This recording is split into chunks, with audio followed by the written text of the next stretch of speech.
Por que será que seu filho não te escuta? Meu filho não me escuta. Você se sente assim? Essa é uma queixa recorrente em sua casa? Pois aqui, para mim, ela chega todos os dias. E é óbvio que essa frase ela vem carregada de frustração, de cansaço e muitas vezes de um certo desespero. Porque no fundo, gente, o que está sendo dito não é só sobre comportamento. Mas será que você percebe mesmo isso? É sobre perda de lugar. E antes de tentar resolver isso, nós vamos compreender uma coisa muito mais profunda. Você tem paciência para me escutar? O que significa de fato essa palavra? Escutar. Porque escutar não é simplesmente ouvir palavras. Se fosse, bastava falar mais alto. Mas não é isso que resolve.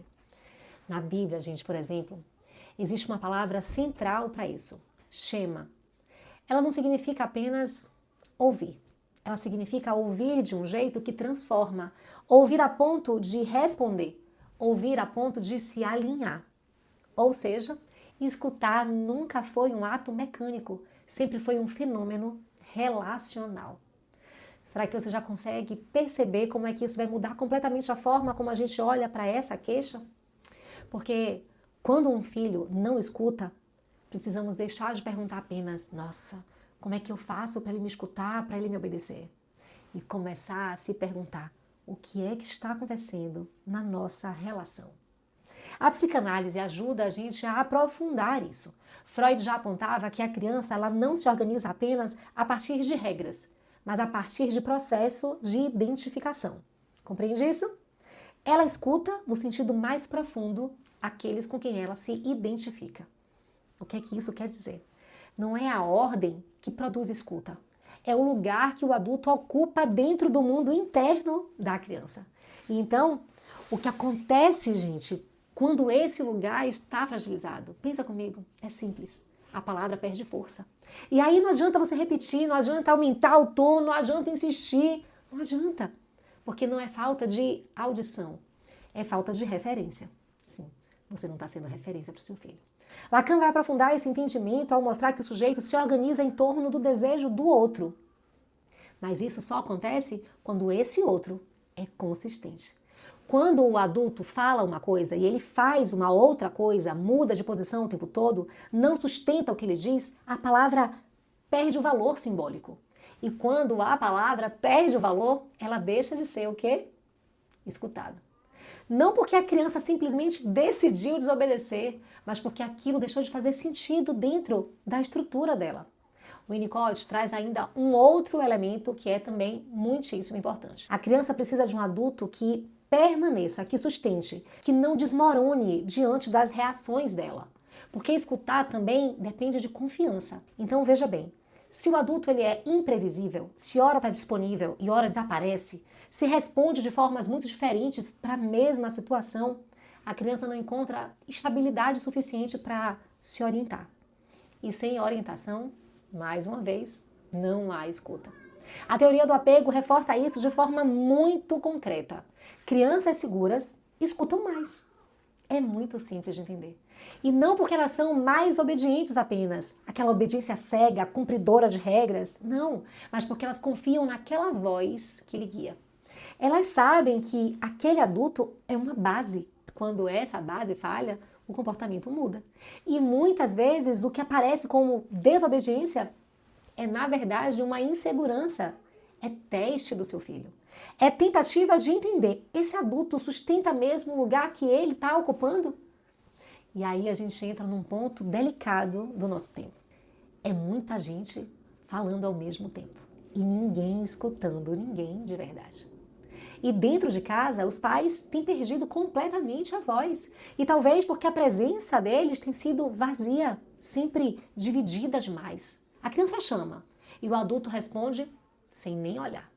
A criança fala e o adulto está no celular. A criança insiste mais uma vez, o adulto diz só um minuto. Mas esse minuto se repete tantas vezes, um minuto que nunca acaba, que vira ausência. E aí acontece algo silencioso. O adulto deixa de escutar a criança e pouco a pouco a criança faz o quê? Óbvio, ela deixa de escutar o adulto. Porque escuta não é hierarquia. Volto a dizer, escuta é relação. E olha que interessante, as tradições espirituais Várias delas também mostram isso de uma forma bem legal. No Vedanta, por exemplo, a escuta profunda, Shravana, só acontece quando há reconhecimento da fonte. Ninguém escuta verdadeiramente quem não reconhece como uma referência. Não é interessante? No budismo, a escuta exige presença. Uma mente distraída não escuta. Uma mente agitada também não consegue escutar. No taoísmo, a autoridade verdadeira não precisa se impor. Ela se sustenta na ação e na conexão. Percebe? E quando ela se sustenta, ela é naturalmente seguida. Não é fantástico? Mas quando ela se perde, aí sim ela precisa ser forçada, que é o que você está fazendo com seu filho. Tudo que é forçado já não é mais escutado da mesma forma. Então, vamos fazer a pergunta certa a partir de agora? Não vai ser mais apenas por que o meu filho não me escuta? Mas ele me reconhece como alguém que vale a pena ser escutado? Você percebe a diferença? E essa pergunta não pode ficar no campo abstrato. Ela precisa descer para a prática mesmo. Porque, no fim das contas, é na prática que essa relação se constrói. Ou que essa relação se perde. E agora você precisa ser honesto com você mesmo. Pai, mãe, preste atenção.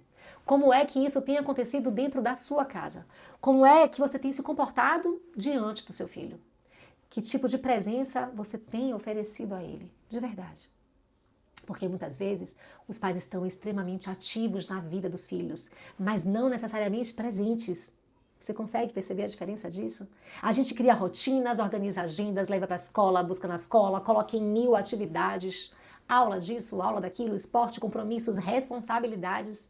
A gente faz muito por eles. Mas a pergunta é, quando é que você faz algo com ele? Quando é que você sai da função e entra na fusão? Quando é que você se mistura ali com o seu filho de verdade? Quando é que você compartilha tempo real, atenção real, interesse real? Porque existe uma diferença muito grande entre criar hábitos para a criança e construir hábitos com a criança. E é nesse com que o vínculo se fortalece. Você consegue entender isso? É nesse com que a criança começa a te perceber não só como alguém que organiza a vida dela, mas como alguém que participa da vida dela. E é isso que vai te fazer ser escutado de verdade pelo seu filho. Porque a escuta não nasce da obrigação, ela nasce do vínculo. Ela nasce da experiência repetida de alguém que está ali sempre, constantemente, verdadeiramente. Então talvez a mudança não esteja em falar melhor, nem em falar mais com eles, nem em corrigir mais ou corrigir mais rápido, mas em se perguntar: eu estou presente o suficiente para ser reconhecido pelo meu filho? Eu sou coerente o suficiente para ser levado a sério pelo meu filho? Eu sou próximo o suficiente para ser escutado por ele? Porque a grande verdade, gente, é que seu filho nunca escuta o que você diz. Ele escuta quem você é.